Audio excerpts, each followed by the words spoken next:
In the heart of the vast sun-drenched savanna, where the gold of the earth meets the blue of the sky, there stood an ancient baobab tree, so grand that its branches seemed to cradle the clouds. This baobab had been a silent witness to countless seasons, its broad trunk weathering storms and droughts alike. It was known as Umlalankosi, the tree of wisdom, and it was said that to sit in its shade was to gain the wisdom of the ages. In a nearby Zulu village lived a young boy named Sizwe, known for his boundless curiosity and impulsive nature. Sizwe had heard tales of Umlalankosi from his grandfather, who often recounted stories of wise elders and brave warriors who sought counsel beneath the baobab's ancient boughs. Inspired by these stories, Sizwe decided that he too would seek the wisdom of the baobab tree, hoping to become the wisest child in his village. One day as the sun rose, painting the sky with hues of orange and pink, Sizwe embarked on his journey.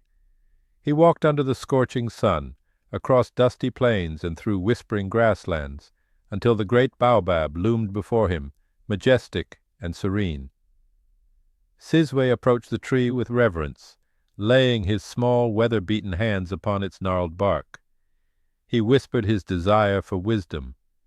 The air grew still around him, and it seemed as though the savanna itself was holding its breath. Then a voice, ancient and deep, emerged from the depths of Umlalankosi. "Seek wisdom you do, young Sizwe," it began. "But wisdom is not merely acquired, it is earned through experience, understanding, and humility." Sizwe listened, his heart pounding with a mix of fear and excitement. "How may I earn it, wise Umlalankosi?" he asked. The tree's voice rustled like dry leaves in the wind. "To truly be wise, you must first learn to listen, to others, to the world around you, and to your own heart. Today you will be tested 3 times. How you respond will reveal if you are ready to begin the path of wisdom."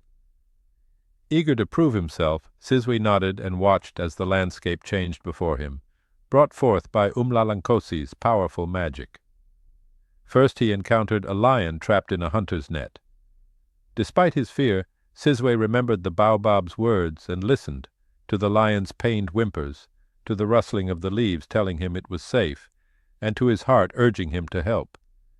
Carefully he freed the mighty lion, which bowed its head in gratitude before disappearing into the bush. Next, Sizwe met a lost child crying beneath a thorny acacia. Remembering the lesson of listening, he sat down and heard her story. She was from a neighboring village and had wandered too far from home. Sizwe took her hand and led her back to her grateful family, realizing that wisdom also meant using one's strength to help others. As the sun began to set, casting long shadows over the land, Sizwe faced his final test. He stumbled upon a dispute between 2 elders from his village over a piece of land. Each claimed it as their own. Remembering Umlalankosi's teachings, Sizwe listened to both sides, then suggested they share the land, rotating its use between them and thus maintaining peace. The elders, impressed by his fair judgment, agreed. As the stars began to twinkle in the velvet sky, Sizwe returned to the baobab tree. Umlalankosi's voice filled the air once more, now soft and warm. "You have shown great wisdom today, Sizwe. Remember, true wisdom comes from the courage to act, the strength to be compassionate, and the humility to seek peace." Sizwe nodded, his heart full, understanding that wisdom was not a treasure one could simply find or be given, but a lifelong journey of listening, learning, and growing. From that day forth, Sizwe approached each day with a newfound respect for the wisdom imparted by Umlalankosi, teaching everyone he met that the truest wisdom lies in the depth of our understanding and the kindness of our actions. And so the baobab tree continued to stand, stoic and wise, as a beacon of wisdom and humility to all who sought its shade.